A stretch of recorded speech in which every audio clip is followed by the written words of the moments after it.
Assalamualaikum warahmatullahi wabarakatuh.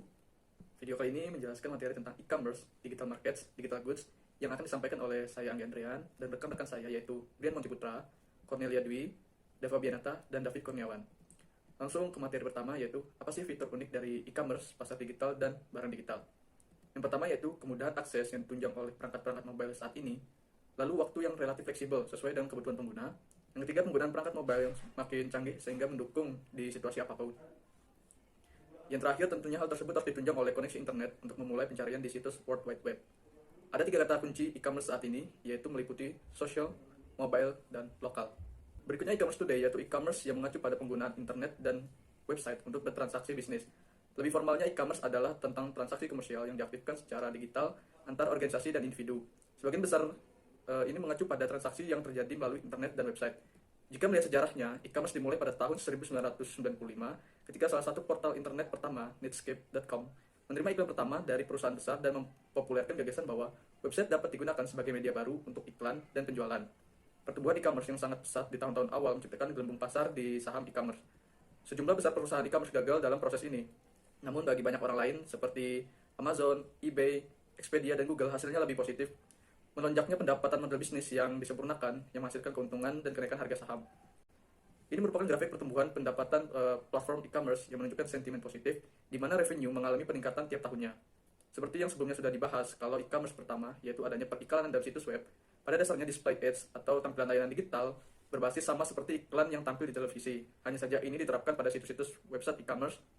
Ketika periklan mengalami kegagalan dalam satu kali tayang, maka solusinya yaitu menayangkan ulang iklan tersebut hingga berhasil untuk mempengaruhi pengguna yang menyaksikan iklan tersebut.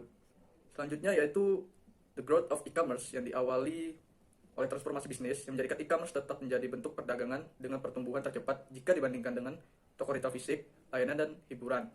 Model bisnis e-commerce murni disempurnakan lebih lanjut untuk menciptakan tingkat profitabilitas yang lebih tinggi. Sebagai contoh, Walmart yang serius untuk menekuni bisnis e-commerce dengan menginvestasikan lebih dari $1 miliar pada platform Amazon. Penggunaan layanan digital World Wide Web menjadikan pangsa pasar yang begitu luas. Berbagai bisnis kecil yang baru sering menggunakan infrastruktur yang dibuat oleh raksasa industri seperti Amazon, Apple, dan Google, dan semakin memanfaatkan sumber daya komputasi berbasis cloud. E-commerce seluler telah diluncurkan di Amerika Serikat dengan layanan berbasis lokasi dan unduhan hiburan, termasuk di dalamnya ada e-book, film, musik, dan acara televisi. Bagian selanjutnya dari the growth of e-commerce, yaitu adanya landasan yang menjadi dasar teknologi di mana internet tumbuh dengan cepat. Bahkan saat ini sudah tersedia koneksi 5G. Fitur pendukung broadband dan perangkat mobile yang saat ini saling mendukung menjadikan pengguna semakin mudah untuk memasuki platform manapun yang ada. Model komputasi berbasis internet seperti aplikasi smartphone, komputasi cloud, software as service, dan perangkat lunak database sangat mengurangi biaya situs website e-commerce. Aplikasi dan situs jejaring sosial seperti Facebook, Twitter, LinkedIn, Instagram, dan lainnya berusaha menjadi platform baru untuk sebuah e-commerce yang baru, pemasaran dan juga dalam sebuah periklanan. Nah, seperti yang kita ketahui, saat ini Instagram sudah menghadirkan tab fitur shopping yang menampilkan beberapa produk-produk. Sisi terakhir dari the growth of e-commerce yaitu munculnya model bisnis baru, di mana sebanyak 70% populasi internet telah bergabung dengan jejaring sosial online. Mereka membuat blog dan juga berbagai foto dan musik secara bersama-sama. Kehadiran model bisnis ini ternyata menyebabkan industri periklanan tradisional itu terganggu, karena iklan online ini tumbuh 2 kali lebih cepat daripada iklan-iklan tradisional yang ada di TV dan iklan cetak. Sebut saja Google, Yahoo, dan Facebook yang mampu menampilkan hampir 1 triliun iklan setiap tahunnya. Era yang semakin global menjadikan permintaan dalam bentuk digital menjadi semakin pesat. Kita ambil contoh seperti adanya surat kabar yang mulai beralih dari koran menuju artikel dalam media elektronik. Model bisnis online kini juga menawarkan penayangan televisi, hiburan, musik, dan juga platform game online. Nah, lalu apa yang menjadi pembeda e-commerce itu sendiri? Jawabannya terletak pada sifat unik internet dan juga website. Sederhananya, teknologi internet dan e-commerce jauh lebih kaya dan lebih kuat daripada revolusi teknologi sebelumnya seperti radio, televisi, dan telepon. Yang selanjutnya yaitu mengenai fitur dari e-commerce yang membedakan dengan retail fisik. Ada 8 fitur, yaitu yang pertama ubiquity. Maksudnya teknologi ini tersedia di mana saja. Kedua yaitu jangkauan global. Teknologi ini menjangkau seluruh perdagangan, diaktifkan di seluruh batas budaya dan nasional di seluruh dunia. Ketiga yaitu standar universal. Ada satu set standar teknologi, yaitu standar internet. Dengan adanya satu set standar, maka komunikasi menjadi lebih mudah. Yang keempat, yaitu kekayaan informasi mengacu pada kompleksitas dan konten pesan. Yang kelima, teknologi ini bekerja melalui interaksi dengan penggunanya. Yang keenam, kepadatan informasi yang mengurangi pemrosesan informasi, penyimpanan, dan biaya komunikasi, serta meningkatkan kualitas. Yang ketujuh, teknologi ini memungkinkan pesan dipersonalisasi kepada individu serta suatu grup. Fitur yang terakhir yaitu teknologi sosial yang mendukung pembuatan konten dan jejaring sosial. Untuk materi selanjutnya akan dijelaskan oleh Rekan saya Brian Mon. Selanjutnya saya akan membahas tentang konsep e-commerce. Yang pertama adalah automation, yaitu otomasi bisnis proses sebagai pengganti proses manual dalam konsep enterprise resource planning. Yang kedua adalah integration, yaitu proses yang terintegrasi untuk mencapai hasil yang efisien dan efektif. Yang ketiga adalah publishing, yaitu kemudahan berkomunikasi dan berpromosi untuk produk dan jasa yang akan diperdagangkan. Selanjutnya adalah pertukaran informasi atau data antar pelaku bisnis dengan meminimalisasikan human error. Dan yang terakhir adalah transaction, yaitu kesepakatan dua pelaku bisnis untuk bertransaksi dengan melibatkan institusi lain sebagai fungsi pembayar. Untuk selanjutnya, saya akan membahas tentang digital markets and digital goods in a global marketplace. Dalam hal ini, pengertiannya sendiri adalah pasar digital adalah suatu usaha untuk mempromosikan sebuah merek dengan menggunakan media digital yang dapat menjangkau konsumen secara tepat waktu, pribadi, dan relevan. Pemasaran melalui digital sedang diperluas untuk mendukung pelayanan perusahaan dan keterlibatan dari konsumen. Ciri-ciri dari pasar digital adalah barang yang dijual beraneka ragam dan biasanya memiliki kualitas yang baik atau bagus. Yang kedua adalah pembayarannya dilakukan dengan mentransfer uangnya. Yang ketiga adalah tidak bisanya tawar-menawar harga di dalamnya. Selanjutnya ada barang digital. Pengertiannya sendiri adalah barang yang bisa dikirim melalui jaringan digital.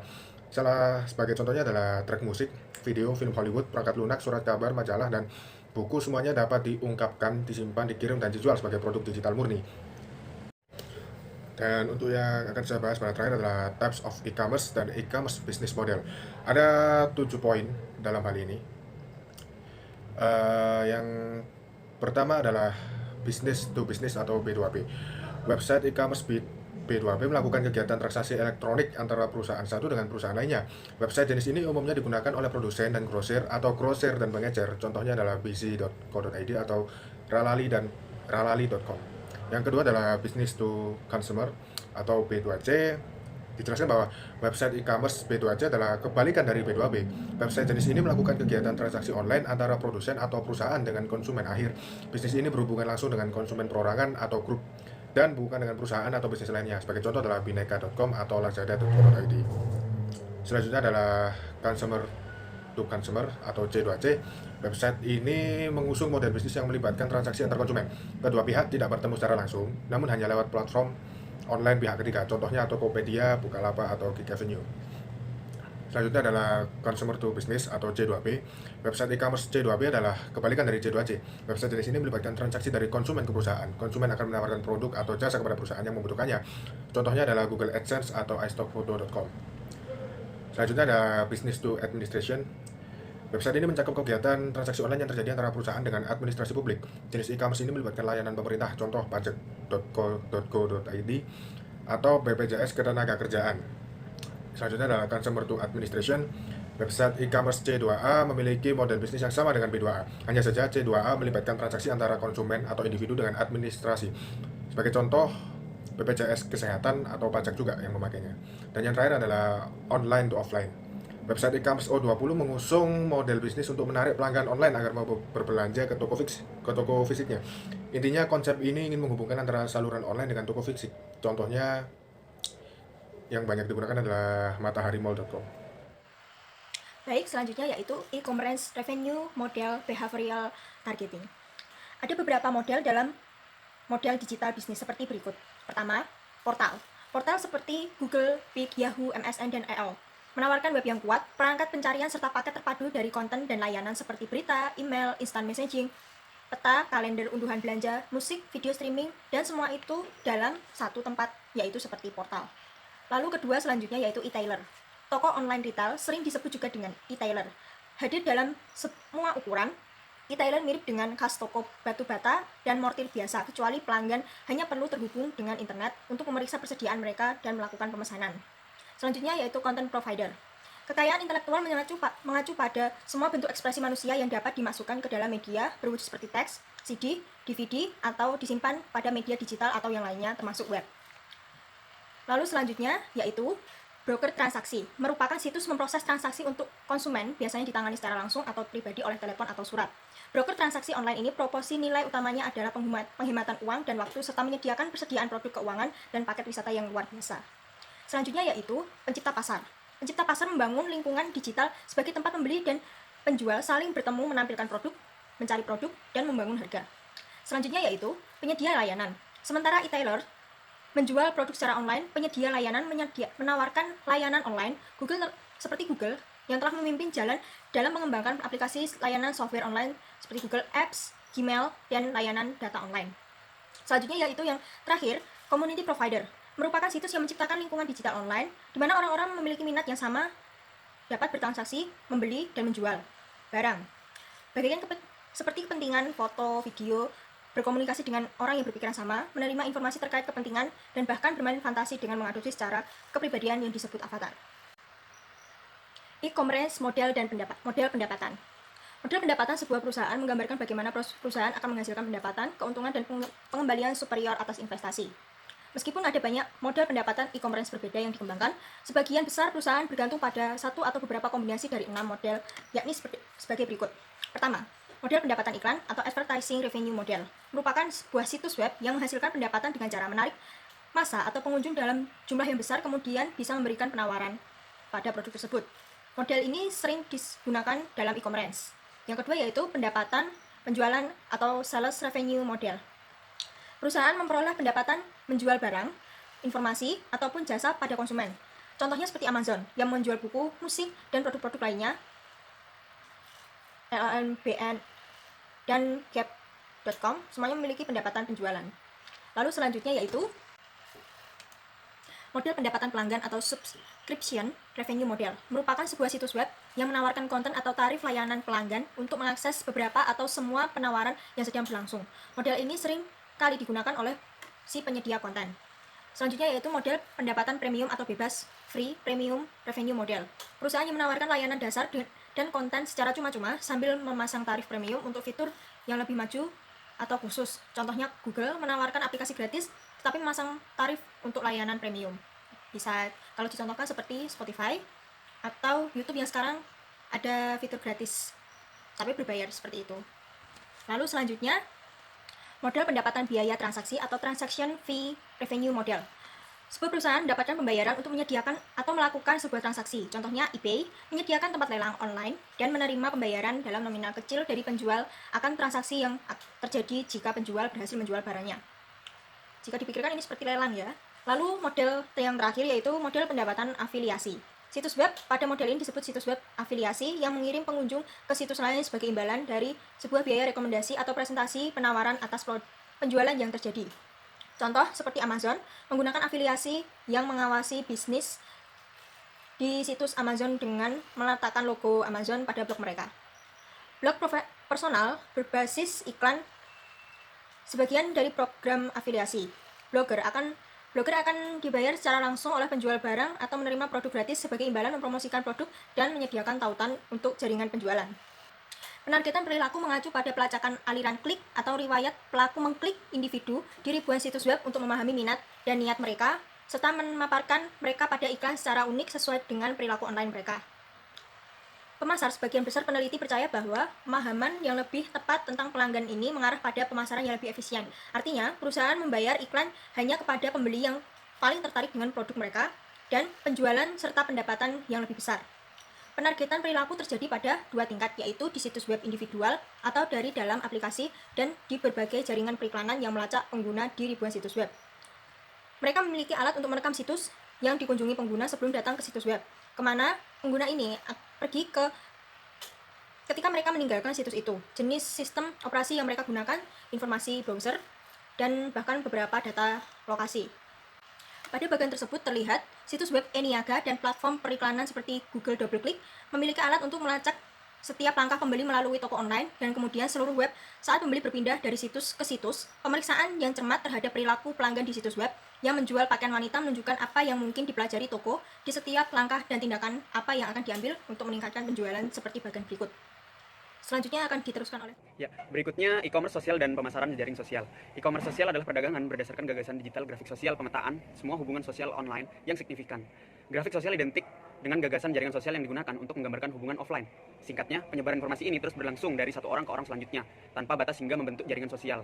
Kumpulan dari semua jejaring sosial, pribadi ini disebut grafik sosial. Menurut teori dunia kecil, Anda hanya berjarak 6 mata rantai dari orang lain di bumi. Grafik sosial itu merupakan kumpulan dari jutaan grafik sosial pribadi. Pada tahun 2017, salah satu media branding dan pemasaran dengan pertumbuhan tercepat adalah media sosial. Pengeluaran untuk pemasaran media sosial jauh lebih kecil daripada untuk televisi, majalah, dan bahkan surat kabar. Tetapi ini akan berubah di masa depan. Slide selanjutnya mengenai fitur perdagangan sosial. Ada 6 fitur. Yang pertama, newsfeed, aliran pemberitahuan dari teman dan pengiklan yang ditemukan pengguna sosial di halaman beranda mereka. Yang kedua, timelines, aliran foto dan acara di masa lalu yang menciptakan riwayat pribadi bagi pengguna yang dapat dibagikan dengan teman. Yang ketiga, social sign-on, situs web memungkinkan pengguna untuk masuk ke situs mereka melalui halaman jejaring sosial mereka. Ini memungkinkan situs web menerima informasi profil sosial yang berharga dari media sosial dan menggunakannya dalam upaya pemasaran mereka sendiri. Selanjutnya, kolaboratif shopping, lingkungan tempat konsumen dapat berbagi pengalaman berbelanja satu sama lain dengan melihat produk, mengobrol, atau mengirim SMS. Teman dapat mengobrol online tentang merek, produk, dan layanan. Yang kelima, network notification, lingkungan tempat konsumen dapat membagikan persetujuan atau tidak setuju mereka terhadap produk, layanan, atau konten. Tombol suka Facebook yang ada di mana-mana adalah contoh. Begitu pula tweet dan pengikut Twitter.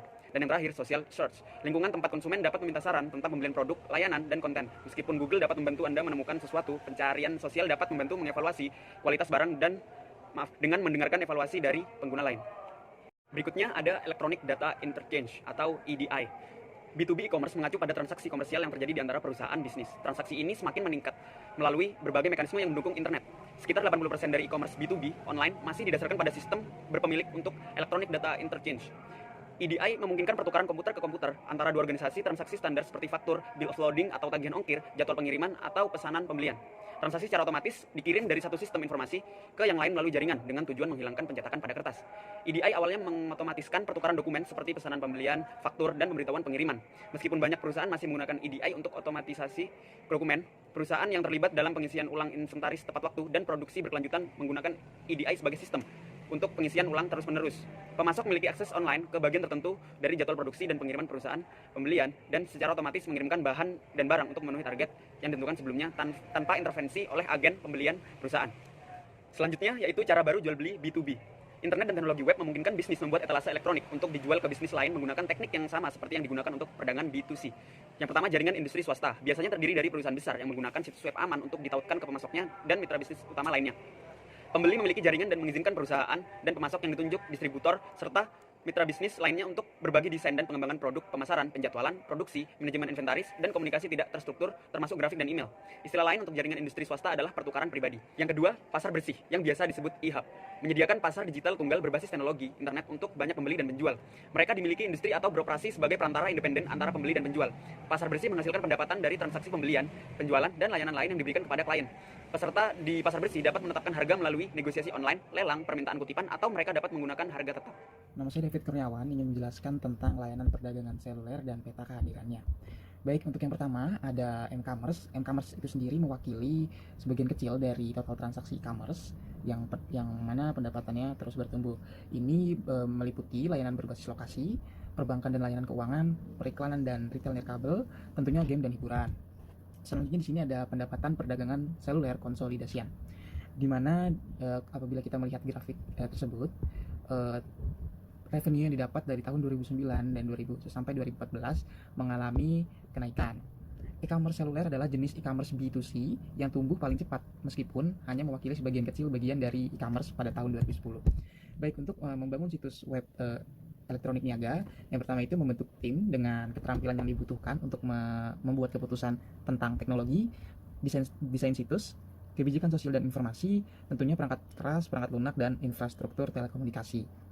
Dan tentunya ada tuntutan pelanggan harus mendorong teknologi dan desain situs. Yang ketiga ada keputusan bisnis mendorong teknologi, bukan sebaliknya. Tujuan bisnis juga harus memiliki kemampuan yang harus dimiliki situs. Terus lalu ada misal melakukan transaksi pembayaran. Lalu ada fungsionalitas sistem, meliputi kemampuan teknologi untuk mencapai tujuan tersebut, misalnya keranjang belanja atau sistem pembayaran lainnya. Lalu ada persyaratan informasi, meliputi clearing kartu kredit yang aman dan beberapa opsi pembayaran. Selanjutnya ada alternatif dalam membangun situs web, seperti sepenuhnya di rumah ataupun tanggung jawab campuran, sepenuhnya dialih-alihkan, dan lokasinya bersama. Anggaran situs web ini beberapa ribu hingga jutaan per tahun, lalu ada 50% dari anggaran pemeliharaan sistem dan pembuatan konten. Lalu kita di sini melihat platform digital seluler dan e-niaga seluler, yaitu pilihan dalam membangun dan menghosting situs web. Hosting the site, ada in-house, ada outsource. Di sini ada building the site-nya. In-house-nya ada completely in-house, build-nya in, host-nya juga in, bisa dilihat di gambar ini. Next-nya ada komponen anggaran situs web. Apabila kita melihat gambar di sini, 35% yang mana ini merupakan paling besar persentasenya, yaitu ada system maintenance, itu di sekitar 35%, dengan yang paling kecil ada di software 8%, dan content design development 15%, hardware 10%, telecommunication 10%, dan system development 22%. Baik, mungkin saya rasa cukup. Apabila ada kurangnya mohon dimaafkan. Wassalamualaikum warahmatullahi wabarakatuh.